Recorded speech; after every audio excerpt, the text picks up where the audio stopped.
Roommate Love Trick. Chapter 2. Clashing Rhythms. The first few days of living together were, in a word, chaotic. Or, as Leo might have said under his breath, utter madness. Leo quickly discovered that Sky had absolutely no concept of personal space. He danced in the middle of the room at odd hours, sang loudly while brushing his teeth, and had a mysterious habit of leaving mismatched socks in every corner of the dorm.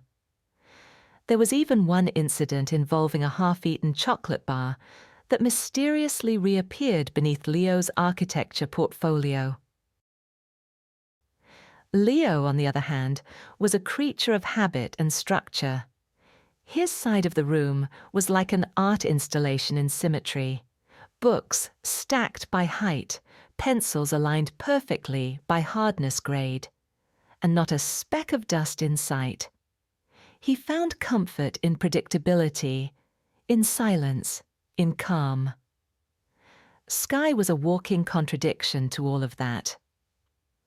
On their fourth day as roommates, Leo returned from an exhausting day of design studio and lectures, lugging a heavy sketchbook, only to find Sky sprawled dramatically across his bed, watching dance videos on his tablet with a tub of popcorn resting on his chest.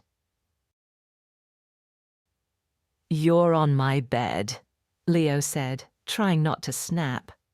Sky looked up with a cheeky grin, completely unfazed. "Yours is closer to the fan, and I was melting. You want me to die of heat stroke?" Leo narrowed his eyes. "And the popcorn?" "It was a creative decision. I needed snacks for inspiration." Leo didn't reply. He dropped his things onto his desk with a thud and inhaled deeply through his nose. This wasn't what he signed up for when he imagined a peaceful college dorm life. Still, oddly enough, he didn't tell Sky to move. Not that night. Later, as the room quieted and the hum of the desk lamp replaced Sky's music, Leo paced back and forth near his bed, brows furrowed in frustration. Sky glanced up from his phone. "You okay?"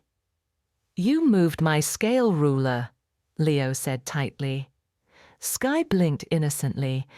"Your what?" "My architectural scale ruler. It was on my desk. Now it's under your cereal bowl." Sky gave a sheepish laugh. "Oh, I thought it was a fancy spoon. My bad." Leo exhaled hard and rubbed his temples, muttering something inaudible. Despite all of this, something about Sky's nonsense felt oddly human, even endearing.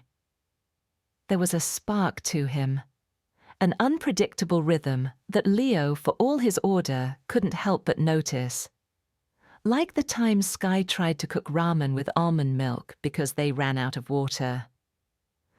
Or the morning he used Leo's precision triangle as a phone stand while watching videos and eating cereal at the same time. And yet, not every moment was exasperating. On one particularly quiet evening, Leo returned to the dorm just as the sunset bathed the room in soft orange light. He paused in the doorway. Sky was curled up on the floor near the window, headphones in, eyes closed, his fingers tapping against his leg, in sync with a melody only he could hear. The room was quiet, peaceful for once. Leo stood there longer than he meant to. There was something intimate about the scene, Sky completely immersed, lost in a world of sound. Sky opened his eyes and met Leo's gaze. Instead of being startled, he simply smiled. "Wanna listen? It's my favorite piece," he said, pulling one side of his headphones off and offering it to Leo. Leo hesitated, his pride nearly making him refuse. But something in Sky's expression, open, gentle, genuine, softened him. He sat down beside Sky, slowly, as if entering a space he wasn't sure he was allowed to be in. When he placed the headphone over his ear, soft piano notes filled his world. Melancholy, beautiful, calming. They sat there in silence for several minutes, shoulders almost touching. Leo didn't speak, and neither did Sky. There was no need to. In that moment, something subtle shifted, not just in the room, but between them, like a new chord being introduced into a familiar song. Leo didn't realize it then, but that moment was the beginning of something changing between them. Something soft, gentle, like music that lingers long after the final note fades. Something that made the chaos feel less like disorder and more like harmony waiting to be discovered.